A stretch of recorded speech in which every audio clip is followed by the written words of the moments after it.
Happy Halloween. If you're not dressed up today, you're doing something wrong. Also, my hair is horrible, but I have to wash it for my costume tomorrow because I have a Halloween party tomorrow. So this is just what it looks like. But let's get into it. We are still reading the Necronomicon by H.P. Lovecraft. We're going to see if I can flip any pages with this. I'm so excited. I love Halloween. Okay. Part 6 of The Shadow Out of Time. Ain't no way we're finishing this today. Yeah, there's a lot of pages left. Part 6. I come now to the crucial and most difficult part of my narrative. All the more difficult because I cannot be quite certain of its reality. At times, I feel uncomfortably sure that I was not dreaming or deluded. And it is this feeling, in view of the stupendous implications which the objective truth of my experience would raise, which impels me to make this record. My son, a trained psychologist with the fullest and most sympathetic knowledge of my whole case, shall be the primary judge of what I have to tell. First, let me outline the externals of the matter, as those in the camp know them. On the night of July 17 to 18, after a windy day, I retired early but could not sleep. Rising shortly before 11, and afflicted as usual with that strange feeling regarding the northeastward terrain, I set out on one of my typical nocturnal walks, seeing and greeting only one person, an Australian miner named Tupper, as I left our precincts. The moon, slightly past full, shone from a clear sky, and drenched the ancient sands with a white, leprous radiance which seemed to me somehow infinitely evil. There was no longer any wind, nor did any return for nearly 5 hours, as amply attested by Tupper and others who saw me walking rapidly across the pallid, secret-guarding hillocks towards the northeast. About 3:30 a.m., a violent wind blew up, waking everyone in camp and felling 3 of the tents. The sky was unclouded, and the desert still blazed with that leprous moonlight. As the party saw to the tents, my absence was noted, but in view of my previous walks, this circumstance gave no one alarm. And yet, as many as 3 men, all Australians, seemed to feel something sinister in the air. Mackenzie explained to Professor Freeborn that this was a fear picked up from blackfellow folklore, the natives having woven a curious fabric of malignant myth about the high winds which at long intervals sweep across the sands under a clear sky. Such winds, it is whispered, blow out of the great stone huts under the ground, where terrible things have happened, and are never felt except near places where the big marked stones are scattered. Close to 4, the gale subsided as suddenly as it had begun, leaving the sand hills in new and unfamiliar shapes. It was just past 5, with the bloated, fungoid moon sinking in the west, when I staggered into camp, hatless, tattered, features scratched and ensanguined, and without my electric torch. Most of the men had returned to bed, but Professor Dyer was smoking a pipe in front of his tent. Seeing my winded and almost frenzied state, he called Dr. Boyle, and the 2 of them got me on my cot and made me comfortable. My son, roused by the stir, soon joined them, and they all tried to force me to lie still and attempt sleep. But there was no sleep for me. My psychological state was very extraordinary, different from anything I had previously suffered. After a time, I insisted upon talking, nervously and elaborately explaining my condition. I told them I had become fatigued and had lain down in the sand for a nap. There had, I said, yes, been dreams even more frightful than usual, and when I was awakened by the sudden high wind, my overwrought nerves had snapped. I had fled in panic, frequently falling over half-buried stones, and thus gaining my tattered and bed-braggled aspect. I must have slept long, hence the hours of my absence. Of anything strange, either seen or experienced, I hinted absolutely nothing, exercising the greatest self-control in that respect. But I spoke of a change of mind regarding the whole work of the expedition, and urged a halt in all digging towards the northeast. My reasoning was patently weak, for I mentioned a dearth of blocks, a wish not to offend the superstitious miners, a possible shortage of funds from the college, and other things either untrue or irrelevant. Naturally, no one paid the least attention to my new wishes, not even my son, whose concern for my health was obvious. The next day, I was up and around the camp, but took no part in the excavations. I decided to return home as soon as possible for the sake of my nerves, and my son promised to fly me in the plane to Perth, 1,000 miles to the southwest, as soon as he had surveyed the region I wished as soon as he had surveyed the region, I wished let alone. If, I reflected, the thing I had seen was still visible, I might decide to attempt a specific warning even at the cost of ridicule. I'm going to a party function. Baby, it's Halloween. I'm a flapper. I don't have the headband because my head's too big for it. It was just conceivable that the miners who knew the local folklore might back me up. Humoring me, my son made the survey that very afternoon, flying over all the terrain my walk could possibly have covered. Yet nothing of what I had found remained in sight. It was the case of the anomalous basalt block all over again. The shifting sand had wiped out every trace. You forgot it was Halloween? You can't forget it was Halloween. Come on. Come on. You better go put a costume on. For an instant, I half regretted having lost a certain awesome object in my stark fright, but now I know that the loss was merciful. I can still believe my whole experience an illusion, especially if, as I devoutly hope, that hellish abyss is never found. Wingate took me to Perth on July 20th, though declining to abandon the expedition and return home. He stayed with me until the 25th, when the steamer from Liverpool sailed. Now, in the cabin of the Empress, I am pondering long and frantically upon the entire matter, and have decided that my son at least must be informed. I shall rest with him whether to diffuse the matter more widely. It shall rest with him. Is this your Halloween outfit? So pretty. It is. Thank you. Gotta hand out candy tonight and then go into a bar. In order to meet any eventuality, I have prepared this summary of my background, as already known in a scattered way to others, and will now tell as briefly as possible what happened during my absence from the camp that hideous night. Nerves on edge, and whipped into a kind of perverse eagerness by that inexplicable, dread-mingled mnemonic urge towards the northeast, I plodded on beneath the evil burning moon. Here and there I saw, half shrouded by sand, those primal cyclopean blocks left from nameless and forgotten eons. The incalculable age and brooding horror of this monstrous waste began to oppress me as never before, and I could not keep from thinking of my maddening dreams, of the frightful legends which lay behind them, and of the present fears of natives and miners concerning the desert and its carven stones. And yet I plodded on as if to some eldritch rendezvous, more and more assailed by bewildering fancies, compulsions, and pseudo-memories. I thought of some of the possible contours of the lines of stones as seen by my son from the air, and wondered why they seemed at once so ominous and so familiar. Something was fumbling and rattling at the latch of my recollection, while another unknown force sought to keep the portal barred. The night was windless, and the pallid sand curved upwards and downwards like frozen waves of the sea. I had no goal, but somehow ploughed along as if with fate-bound assurance. My dreams welled up into the waking world, so that each sand-embedded megalith seemed part of endless rooms and corridors of pre-human masonry, carved and hieroglyphed with symbols that I knew too well from years of custom as a captive mind of the great race. At moments, I fancied I saw those omniscient, conical horrors moving about at their accustomed tasks, and I feared to look down, lest I find myself one with them in aspect. Yet all the while I saw the sand-covered blocks as well as the rooms and corridors, evil, burning moon as well as the lamps of luminous crystal, the endless desert as well as the waving ferns beyond the windows. I was awake and dreaming at the same time.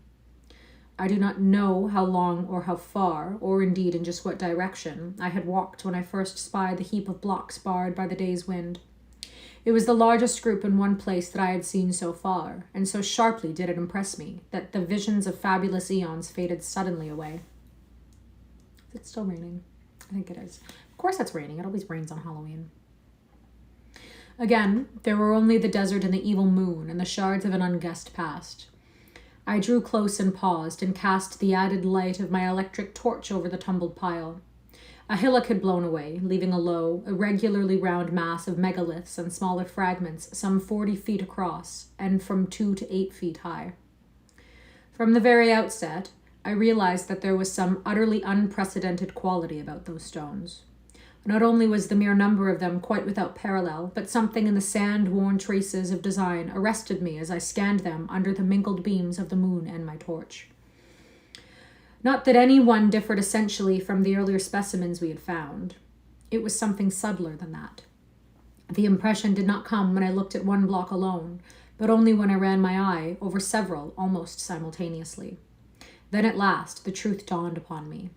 The curvilinear patterns on many of those blocks were closely related, parts of one vast decorative conception. For the first time in this eon-shaking waste, I had come upon a mass of masonry in its old position, tumbled and fragmentary, it is true, but nonetheless exciting in a very definite sense. Mounting at a low place, I clambered laboriously over the heap, here and there clearing away the sand with my fingers and constantly striving to interpret varieties of size, shape and style, and relationships of design. After a while, I could vaguely guess at the nature of the bygone structure, and at the designs which had once stretched over the vast surfaces of the primal masonry. The perfect identity on the whole, with some of my dream glimpses, appalled and unnerved me.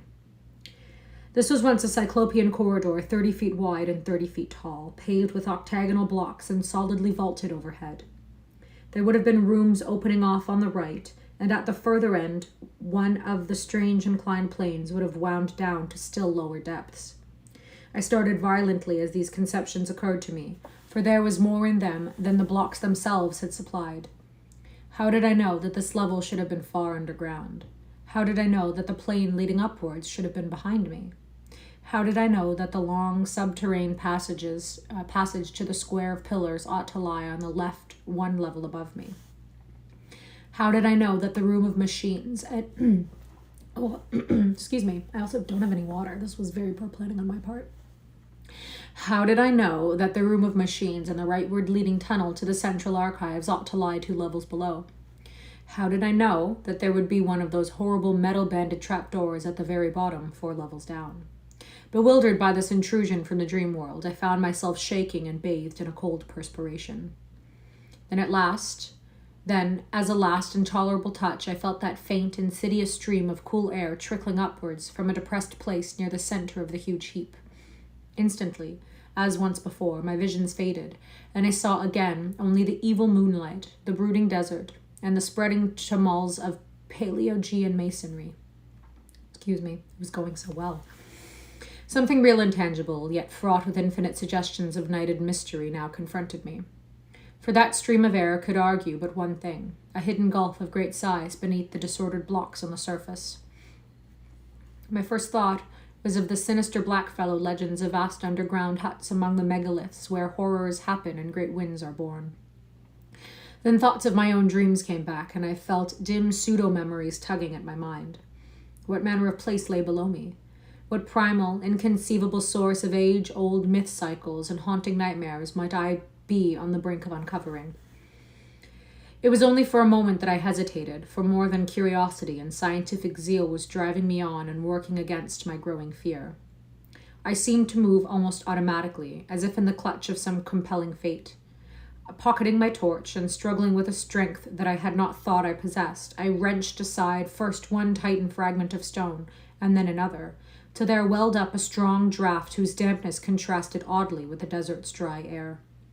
A black rift began to yawn, and at length, when I had pushed away every fragment small enough to budge, the leprous moonlight blazed on an aperture of ample width to admit me.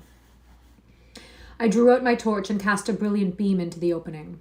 Below me was a chaos of tumbled masonry, sloping roughly down towards the north at an angle of about 45 degrees, and evidently the result of some bygone collapse from above. Between its surface and the ground level was a gulf of impenetrable blackness, at whose upper edge were signs of gigantic, stress-heaved vaulting. At this point, it appeared, the desert sands lay directly upon a floor of some titan structure of Earth's youth. How preserved through eons of geologic convulsion, I could not then, and cannot now, even attempt to guess. In retrospect, the barest idea of a sudden lone descent into such a doubtful abyss, and at a time when one's whereabouts were unknown to any living soul, seems like the utter apex of insanity. Perhaps it was, yet that night I embarked without hesitancy upon such a descent. Again, there was manifest that lure and driving of fatality which had all along seemed to direct my course. With torch flashing intermittently to save the battery, I commenced a mad scramble down the sinister cyclopean incline below the opening, sometimes facing forward as I found good hand and footholds, and at other times turning to face the heaps of megaliths as I clung and fumbled more precariously. Excuse me. Look at that. Oh, you can't see it. My fishnets are making indents on the inside of my arms.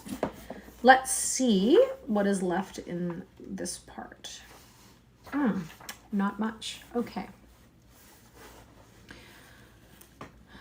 In two directions beside me, distant walls of carven, crumbling masonry loomed dimly under the direct beams of my torch. Ahead, however, was darkness. I kept no track of time during my downward scramble. So seething with baffling hints and images was my mind that all objective matters seemed withdrawn to incalculable distances. Physical sensation was dead, and even fear remained as a wraith-like, inactive gargoyle leering impotently at me. Eventually, I reached a level floor strewn with fallen rocks, shapeless fragments of stone and sand, and detritus of every kind. On either side, perhaps 30 feet apart, rose massive walls culminating in huge groinings. That they were carved I could just discern, but the nature of the carving was beyond my perception. What held me most was the vaulting overhead. The beam from my torch could not reach the roof, but the lower parts of the monstrous arches stood out distinctly. And so perfect was their identity with what I had seen in countless dreams of the elder world that I trembled actively for the first time. Behind and high above, a faint luminous blur told of the distant moonlight world outside. Some vague shred of caution warned me that I should not let it out of my sight, lest I have no guide for my return. I now advanced towards the wall at my left, where the traces of carving were plainest. The littered floor was nearly as hard to traverse as the downward heap had been, but I managed to pick my difficult way.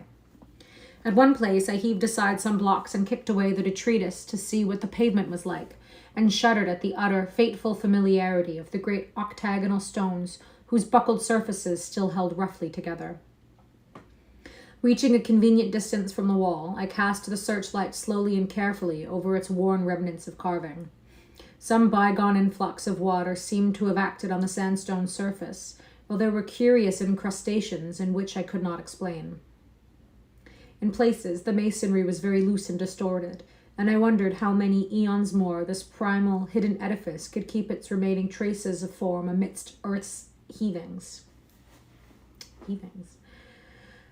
But it was the carvings themselves that excited me most.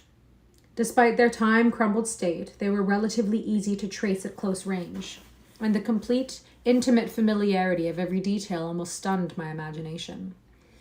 That the major attributes of this hoary masonry should be familiar was not beyond normal credibility.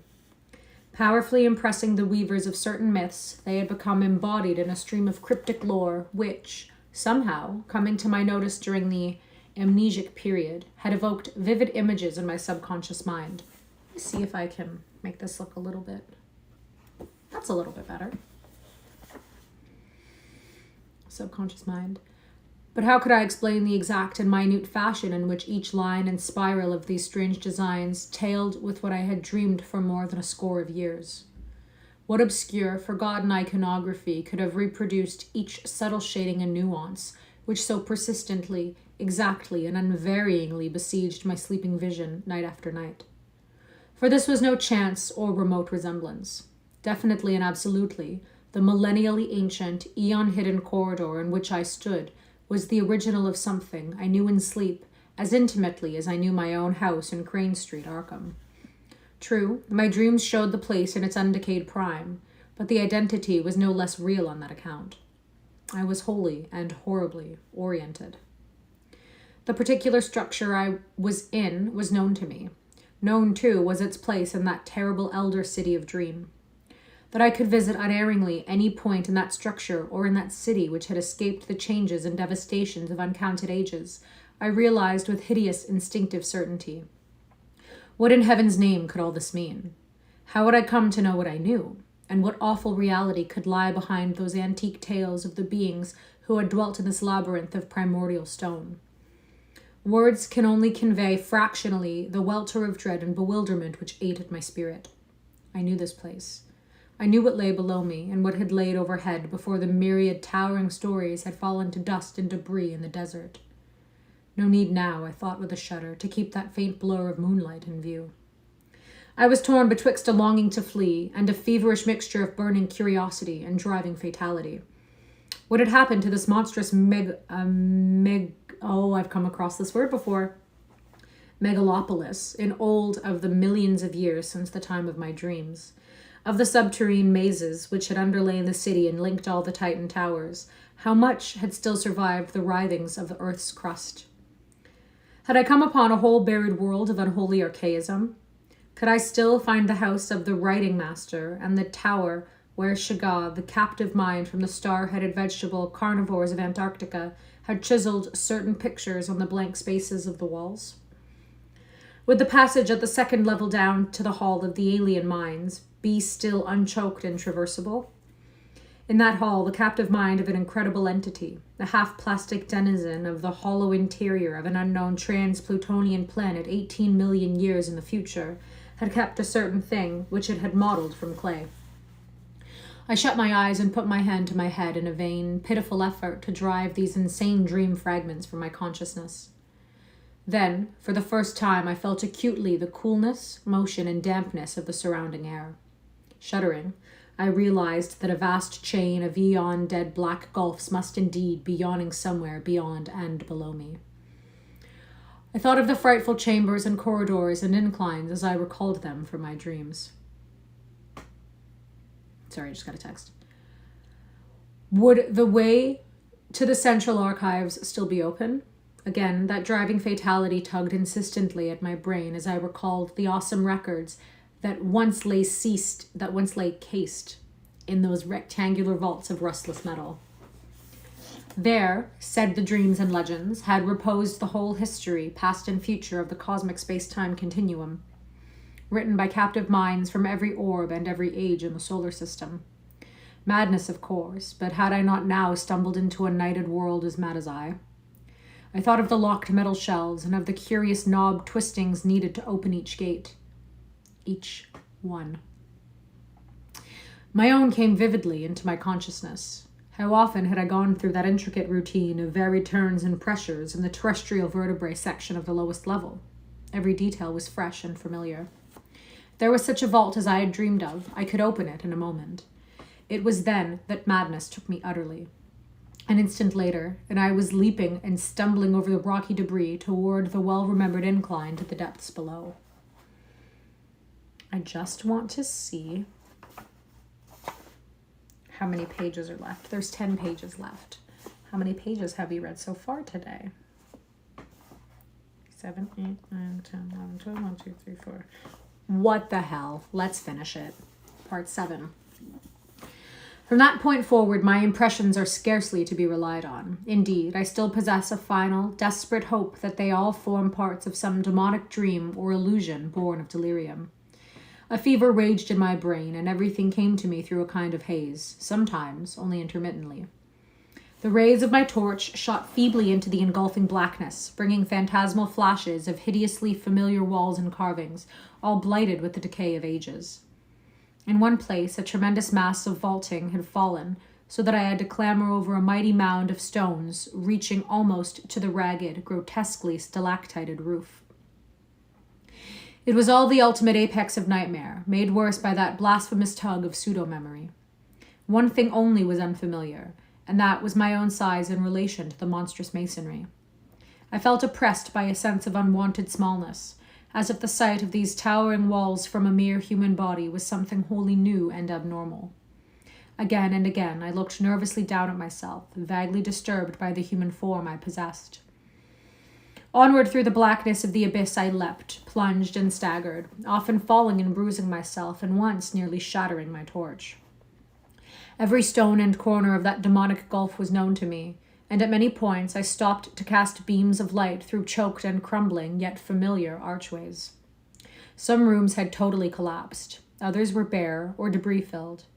In a few, I saw masses of metal, some fairly intact, some broken, and some crushed or battered, which I recognized as the colossal pedestals or tables of my dreams. What they could in truth have been, I dared not guess. I found the downward incline and began its descent, though after a time halted by a gaping, ragged chasm whose narrowest point could not be much less than 4 feet across. Here the stonework had fallen through, revealing incalculable inky depths beneath. I knew there were 2 more cellar levels in this Titan edifice, and trembled with fresh panic as I recalled the metal-clamped trapdoor on the lowest one. There could be no guards now, for what had lurked beneath had long since done its hideous work and sunk into its long decline. By the time of the post-human beetle race, it would be quite dead. And yet, as I thought of the native legends, I trembled anew. It cost me a terrible effort to vault that yawning chasm, since the littered floor prevented a running start, but madness drove me on. I chose a place close to the left-hand wall, where the rift was least wide and the landing spot reasonably clear of dangerous debris, and after one frantic moment, reached the other side in safety. At last, gaining the lower level, I stumbled on past the archway of the room of machines, within which were fantastic ruins of metal, half buried beneath fallen vaulting. Everything was where I knew it would be, and I climbed confidently over the heaps which barred the entrance of a vast transverse corridor. This, I realized, would take me under the city to the central archives. Endless ages seemed to unroll as I stumbled, leapt, and crawled along that debris-cluttered corridor. Now and then, I could make out carvings on the age-stained walls, some familiar, others seemingly added since the period of my dreams. Since this was a subterranean house-connecting highway, there were no archways save when the route led through the lower levels of various buildings. At some of these intersections, I turned aside long enough to look down well-remembered rooms. Twice only did I find any radical changes from what I had dreamed of, and in one of these cases, I could trace the sealed-up outlines of the archway I remembered. I shook violently and felt a curious surge of retarding weakness as I steered a hurried and reluctant course through the crypt of one of those great windowless, ruined towers whose alien, basalt masonry bespoke a whispered and horrible origin. This primal vault was round and fully 200 feet across, with nothing carved upon the dark-hued stonework. The floor was here free from anything save dust and sand, and I could see the apertures leading upwards and downwards. There were no stairs nor inclines. Indeed, my dreams had pictured those elder towers as wholly untouched by the fabulous great race. Those who had built them had not needed stairs or inclines. In the dreams, the downwards aperture had been tightly sealed and nervously guarded. Now it lay open, black and yawning, and giving forth a current of cool, damp air. Of what limitless caverns of eternal night might brood below, I could not permit myself to think. Later, clawing my way along a badly heaped section of the corridor, I reached a place where the roof had wholly caved in. The debris rose like a mountain, and I climbed up over it, passing through a vast empty space where my torchlight could reveal neither walls nor vaulting. This, I reflected, must be the cellar of the house of the metal purveyors, fronting on the third square not far from the archives. What had happened to it I could not conjecture. I found the corridor again beyond the mountain of detritus and stone, but after a short distance encountered a wholly choked place where the fallen vaulting almost touched the perilously sagging ceiling. I have to adjust. One moment, please.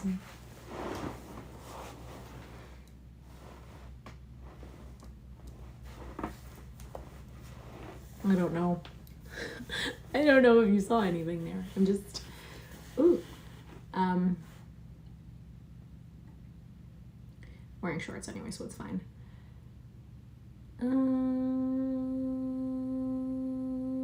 Threw me off.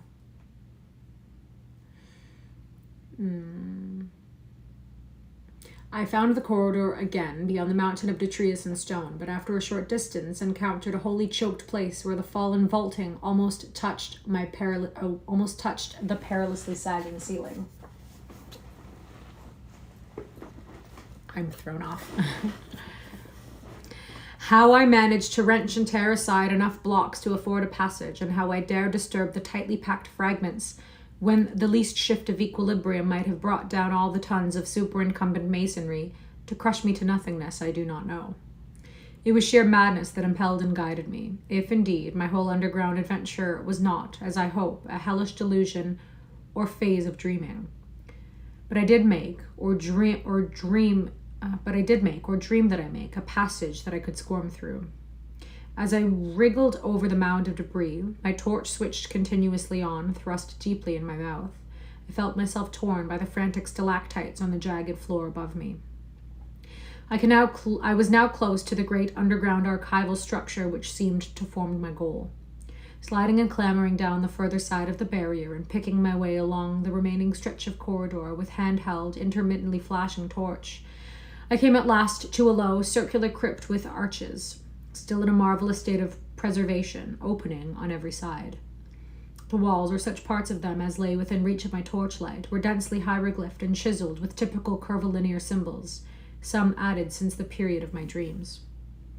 This, I realized, was my fated destination, and I turned at once through a familiar archway on my left. That I could find a clear passage up and down the incline to all the surviving levels, I had, oddly, little doubt. This vast, earth-protected pile, housing the annals of all the solar system, had been built with supernatural skill and strength to last as long as the system itself. Blocks of stupendous size, poised with mathematical genius and bound with cements of incredible toughness, had combined to form a mass as firm as the planet's rocky core. Here, after ages more prodigious than I could sanely grasp, its buried bulk stood in all its essential contours, the vast, just drifted floors scarce sprinkled with the litter elsewhere so dominant. The relatively easy walking from this point onward went curiously to my head. All the frantic eagerness hitherto frustrated by obstacles now took itself out in a kind of febrile speed, and I literally raced along the low-roofed, monstrously well-remembered aisles beyond the archway. I was past being astonished by the familiarity of what I saw. On every hand, the great hieroglyphed metal shelved doors loomed monstrously. Some yet in place, others sprung open, and still others bent and buckled under bygone geological stresses, not quite strong enough to shatter the Titan masonry. Here and there, a dust-covered heap beneath the gaping, empty shelf seemed to indicate where cases had been shaken down by earth tremors. On occasional pillars were great symbols and letters proclaiming classes and subclasses of volumes. Once I paused before an open vault where I saw some of the accustomed metal cases still in position amidst the omnipresent gritty dust. Reaching up, I dislodged one of the thinner specimens with some difficulty and rested it on the floor for inspection. It was titled in the prevailing curvilinear hieroglyphics, though something in the arrangement of the characters seemed subtly unusual. The odd mechanism of the hooked fastener was perfectly well known to me, and I snapped up the still rustless and workable lid and drew out the book within. The latter, as expected, was some 20 by 15 inches in area and 2 inches thick, the thin metal covers opening at the top. Its tough cellulose pages seemed unaffected by the myriad cycles of time they had lived through, and I studied the queerly pigmented, brush-drawn letters of the text, symbols unlike either the usual curved hieroglyphs or any alphabet known to human scholarship, with a haunting, half-aroused memory. It came to me that this was the language used by a captive mind I had known slightly in my dreams, a mind from a large asteroid on which had survived much of the archaic life and lore of the primal planet whereof it formed a fragment. At the same time, I recalled that this level of the archives was devoted to volumes dealing with the non-terrestrial planets. As I ceased poring over this incredible document, I saw that the light of my torch was beginning to fail, hence quickly inserted the extra battery I always had with me. Then, armed with the stronger radiance, I resumed my feverish racing through unending tangles of aisles and corridors, recognizing now and then some familiar shelf, and vaguely annoyed by the acoustic conditions which made my footfalls echo incongruously in these catacombs. The very prints of my shoes behind me in the millennially untrodden dust made me shudder. Never before, if my mad dreams held anything of truth, had human feet pressed upon those immemorial pavements. Of the particular goal of my insane racing, my conscious mind held no limit. There was, however, some force of evil potency pulling at my dazed will and buried recollection, so that I vaguely felt I was not running at random. I came to a downward incline and followed it to profound depths. Floors flashed by me as I raced, but I did not pause to explore them. In my whirling brain there had begun to beat a certain rhythm which set my right hand twitching in unison. I wanted to unlock something and felt that I knew all the intricate twists and pressures needed to do it. It would be like a modern safe with a combination lock. Dream or not, I had once known and still knew. How many dream, or how any dream or any scrap of unconsciously absorbed legend could have taught me a detail so minute, so intricate, and so complex, I did not attempt to explain to myself. I was beyond all coherent thought. For this was not the whole experience. Was not this whole experience, this shocking familiarity with a set of unknown ruins, and this monstrously exact identity of everything before me, with what only dreams and scraps of myth could have suggested, a horror beyond all reason? Probably it was my basic conviction then, as it is now during my saner moments, that I was not awake at all, and that the entire buried city was a fragment of febrile hallucination. Eventually, I reached the lowest level and struck off to the right of the incline. For some shadowy reason, I tried to soften my steps, even though I lost speed thereby. There was a space I was afraid to cross on this last deeply buried floor. As I drew near it, I recalled what thing in that space I feared. It was merely one of those metal-barred and closely guarded trapdoors. There would be no guards now, and on that account I trembled and tiptoed, as I had done, in passing through the black basalt vault where a similar trapdoor had yawned. I felt a current of cold, damp air as I had felt there, and wished that my course led in another direction. Why I had to take that particular course I was taking, I did not know. When I came to the space, I saw that the trapdoor yawned widely open. Ahead, the shelves began again, and I glimpsed on the floor before one of them a heap very thinly covered with dust where a number of cases had recently fallen.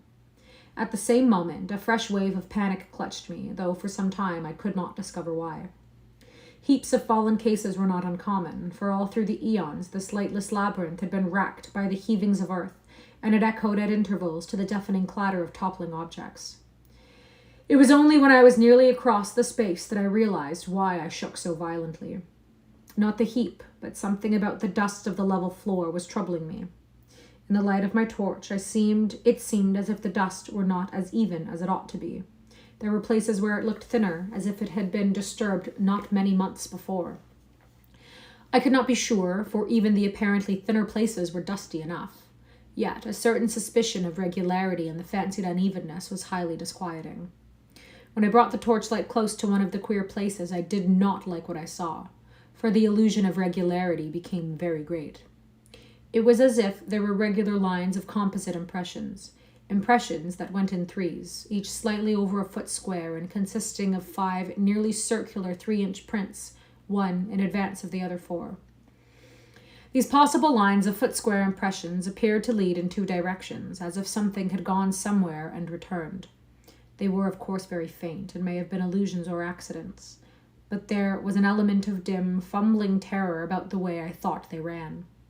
For at one end of them was the heap of cases which must have clattered down not long before, while at the other end was the ominous trapdoor with the cool, damp wind, yawning unguarded down to abysses past imagination. Part 8. That my strange sense of compulsion was deep and overwhelming is shown by its conquest of my fear.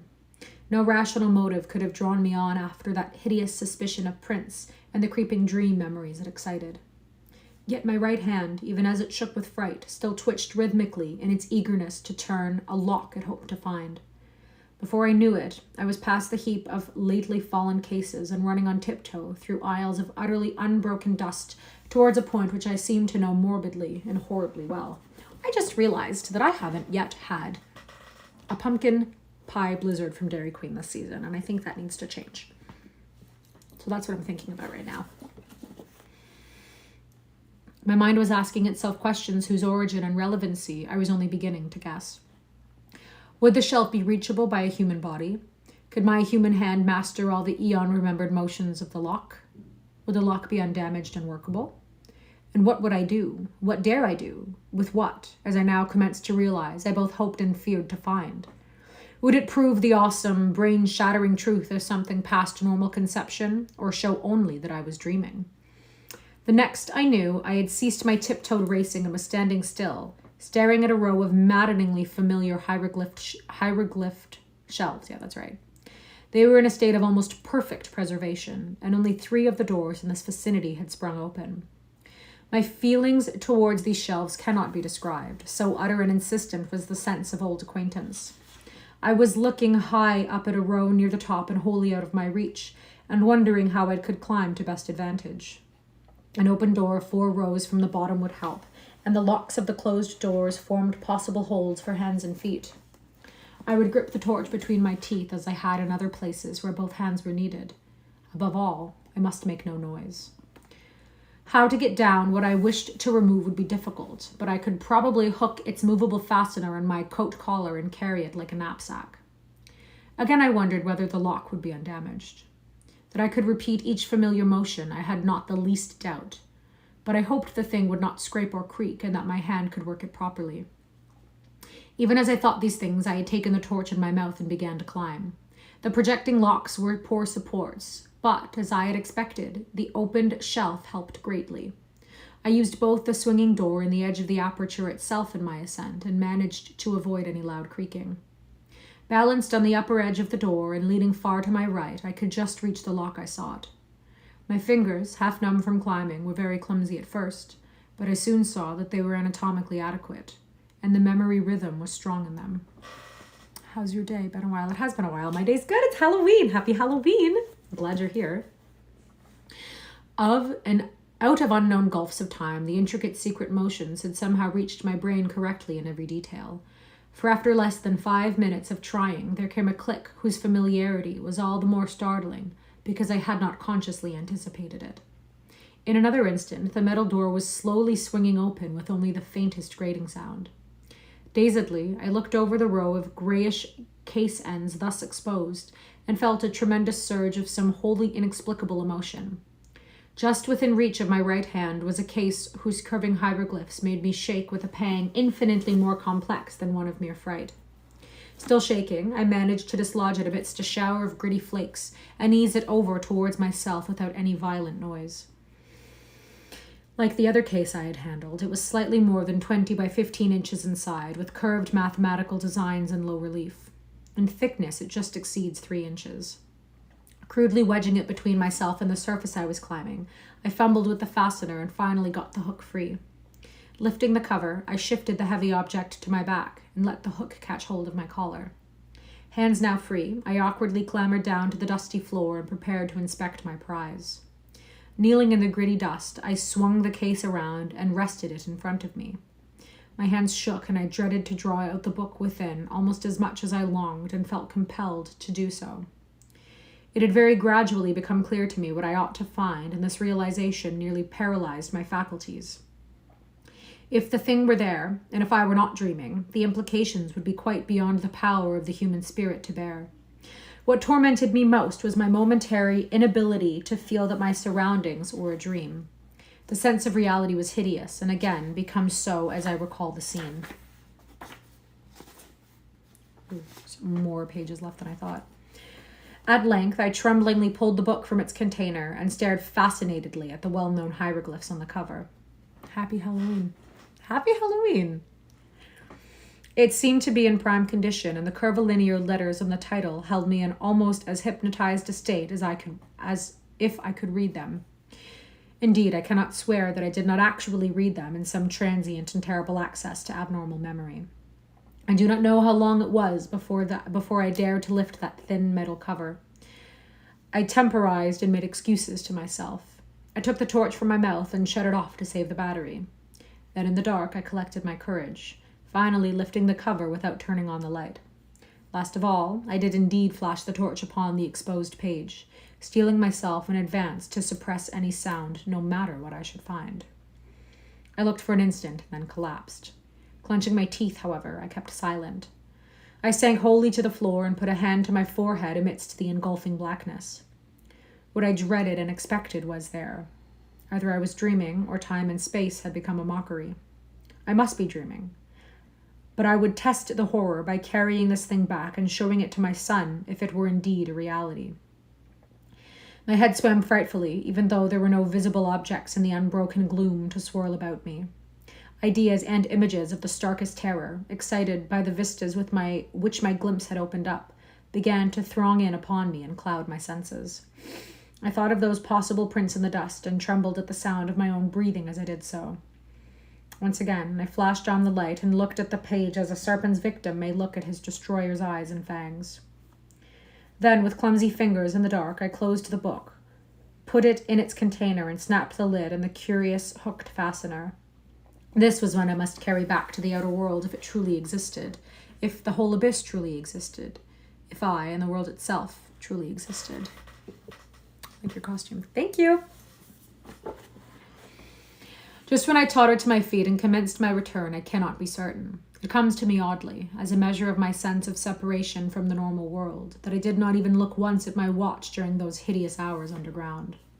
Torch in hand, and with the ominous case under my one arm, I eventually found myself tiptoeing in a kind of silent panic past the draft-giving abyss and those lurking suggestions of prints. I lessened my precautions as I climbed up the endless inclines, but could not shake off a shadow of apprehension which I had not felt in the downward journey. I dreaded having to repass through that black basalt crypt that was older than the city itself, where cold draughts welled up from unguarded depths. I thought of that which the great race had feared, and of that which might still be lurking, be it ever so weak and dying, down there. I thought of those 5 circle prints, and of what my dreams had told me of such prints, and of strange winds and whistling noises associated with them. And I thought of the tales of the modern blackfellows, wherein the horror of great winds and nameless ruins was dwelt upon. I knew from a carven wall symbol the right floor to enter, and came at last, after passing that other book I had examined, to the great circular space with the branching archways. On my right, and at once recognizable, was the arch through which I had arrived. This I now entered, conscious that the rest of my course would be harder because of the tumbled state of the masonry outside the archive buildings. My new metal-cased burden weighed upon me, and I found it harder and harder to be quiet as I stumbled among debris and fragments of every sort. Then I came to the ceiling-high mound of debris through which I had wrenched a scanty passage. My dreaded wriggling through again was infinite, for my first passage had made some noise, and I now, after seeing those possible prints, dreaded sound above all things. The case, too, doubled the problem of traversing the narrow crevice. But I clambered up the barrier as best I could and pushed the case through the aperture ahead of me. Then, torch in mouth, I scrambled through myself, my back torn as before by stalactites. As I tried to grasp the case again, it fell some distance ahead of me down the slope of the debris, making a disturbing clatter and arousing echoes which sent me into a cold perspiration. I lunged forward at once and regained it without further noise, but a moment afterwards, the slipping of blocks under my feet raised a sudden, unprecedented din. My goodness. Oh, my back is killing me. That din was my undoing. For, falsely or not, I thought I heard it answered in a terrible way from spaces far behind me. I thought I heard a shrill, whistling sound like nothing else on this earth, and beyond any adequate verbal description. If so, what followed has a grim irony. Save for the panic of this thing, the second thing might never have happened. As it was, my frenzy was absolutely unrelieved. My frenzy was absolute and unrelieved. Taking my torch in my hand and clutching feebly at the case, I leapt and bounded wildly ahead with no idea in my brain, beyond a mad desire to race out of these nightmare ruins to the waking world in desert and moonlight which lay so far above. I hardly knew it when I reached the mountain of debris which towered into the vast blackness beyond the caved-in roof, and bruised and cut myself repeatedly in scrambling up its steep slopes of jagged blocks and fragments. Then came the great disaster. Just as I blindly crossed the summit, unprepared for the sudden dip ahead, my feet slipped utterly, and I found myself involved in a mangling avalanche of sliding masonry, whose cannon loud uproar split the black cavern air in a deafening series of earth-shaking reverberations. I have no recollection of emerging from this chaos, but a momentary fragment of consciousness shows me as plunging and tripping and scrambling along the corridor amidst the clangor, case and torch still with me. Then, just as I approached that primal basalt crypt I had so dreaded, utter madness came. For as the echoes of the avalanche died down, there became audible a repetition of that frightful alien whistling I thought I had heard before. This time, there was no doubt about it, and what was worse, it came from a point not behind, but ahead of me. Probably I shrieked aloud then. I have a dim picture of myself as flying through the hellish basalt vault of the elder things, and hearing that damnable alien sound piping up from the open unguarded door of limitless nether blackness. There was a wind too, not merely a cool, damp draft, but a violent, purposeful blast belching savagely and frigidly from that abominable gulf whence the obscene whistling came. There are memories of leaping and lurching over obstacles of every sort, with that torrent of wind and shrieking sound growing moment by moment, and seeming to curl and twist purposefully around me as it struck out wickedly from the spaces behind and beneath. Though in my rear, that wind had the odd effect of hindering instead of aiding my progress, as if it acted like a noose or lasso thrown around me. Heedless of the noise I made, I clattered over a great barrier of blocks and was again in the structure that led to the surface. I recall glimpsing the archway to the room of machines and almost crying out as I saw the incline leading down to where one of those blasphemous trapdoors must be yawning 2 levels below. But instead of crying out, I muttered over and over to myself that this was all a dream from which I must soon awake. Perhaps I was in camp. Perhaps I was at home in Arkham. As these hopes bolstered up my sanity, I began to mount the incline to the higher level. I knew, of course, that I had the 4-foot cleft to recross, yet was too racked by other fears to realize the full horror until I came almost upon it. On my descent, the leap across had been easy, but I could clear the gap as readily when going uphill and hampered by fright. Oh, but could I clear the gap as readily when going uphill and hampered by fright, exhaustion, the weight of the metal case, and the anomalous backward tug of that demon wind? I thought of these things at the last moment, and thought also of the nameless entities which might be lurking in the black abysses below the chasm. My wavering torch was growing feeble, but I could tell by some obscure memory when I neared the cleft. The chill blasts of wind and the nauseous whistling shrieks behind me were, for the moment, like a merciful opiate, dulling my imagination to the horror of the yawning gulf ahead.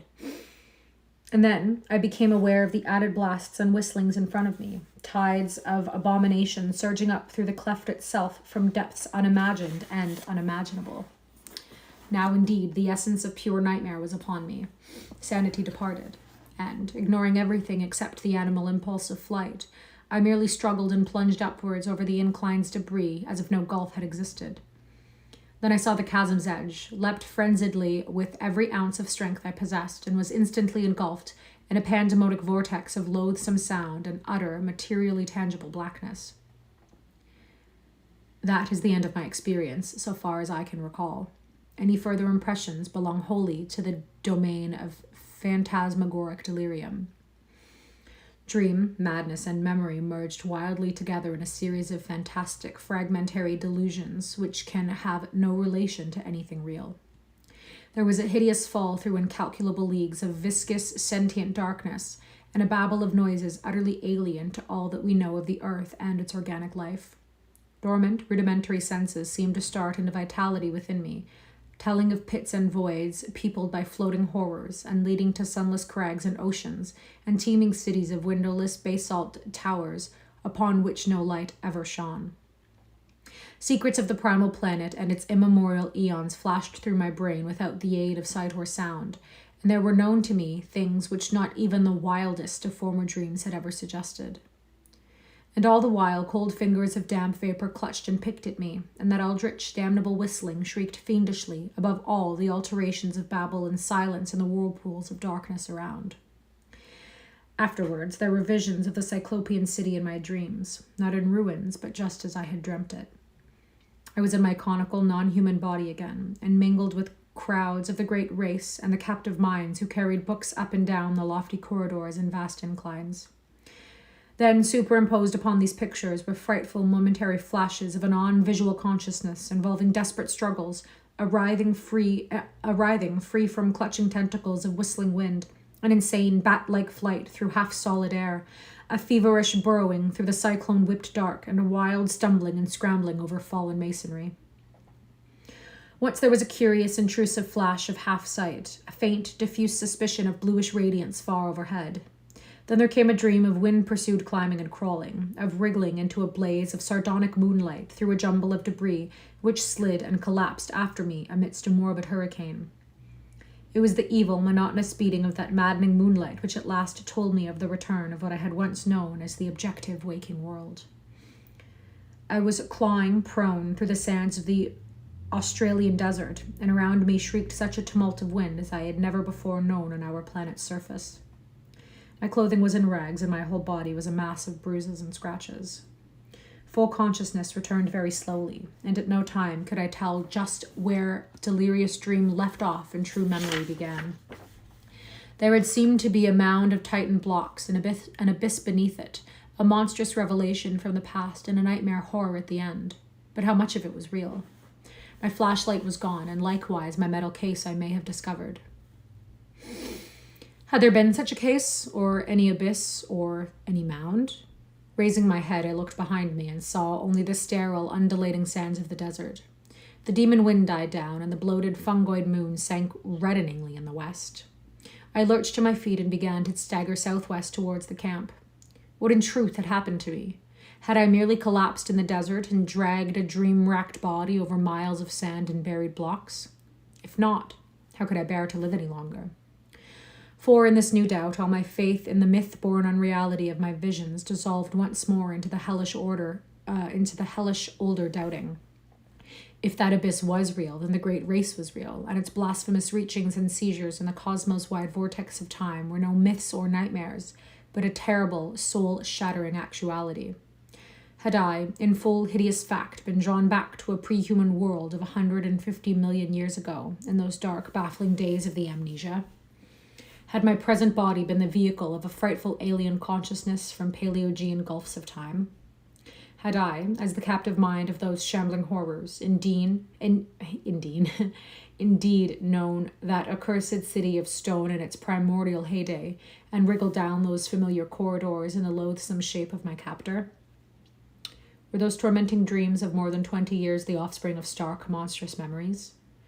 Had I once veritably talked with minds from reachless corners of time and space, learned the universe's secrets, past and to come, and written the annals of my own world for the metal cases of those Titan archives? And were those others, those shocking elder things of the mad winds and demon pipings, in truth a lingering, lurking menace, waiting and slowly weakening in black abysses, while varied shapes of life drag out their multi-millennial courses on the planet's age-racked surface? I do not know. If that abyss and what it held were real, there was no hope. Then, all too truly, there lies upon this world of man a mocking and incredible shadow out of time. But mercifully, there is no proof that these things are other than fresh phases of my myth-born dreams. I did not bring back the metal case that would have been proof, and so far, those subterranean corridors have not been found. If the laws of the universe are kind... Oh, excuse me, bless me. If the laws of the universe are kind, they will never be found. But I must tell my son what I saw or thought I saw, and let him use his judgment as a psychologist, engaging the reality of my experience and communicating this account to others. I have said that the awful truth behind my tortured years of dreaming hinges absolutely upon the actuality of what I thought I saw in those cyclopean buried ruins. It has been hard for me, literally, to set down that crucial revelation, though no reader can have failed to guess it. Of course, it lay in that book within the metal case. The case which I pried out of its lair amidst the dust of 1,000,000 centuries. No eye had seen, no hand had touched that book since the advent of man to this planet. And yet, when I flashed my torch upon it in that frightful abyss, I saw that the queerly pigmented letters on the brittle, eon-brown cellulose pages were not indeed any nameless hieroglyphs of Earth's youth. They were instead the letters of our familiar alphabet, spelling out the words of the English language in my own handwriting. Spooky! This is the image accompanied with the end of the story. Okay, that is all for today. Tomorrow we're going to do the thing on the doorstep. I'm quite excited for that one because, as I have mentioned, I was in Salem not too long ago, and I got to see the house on which the story is based off of, which is so fun. There it is.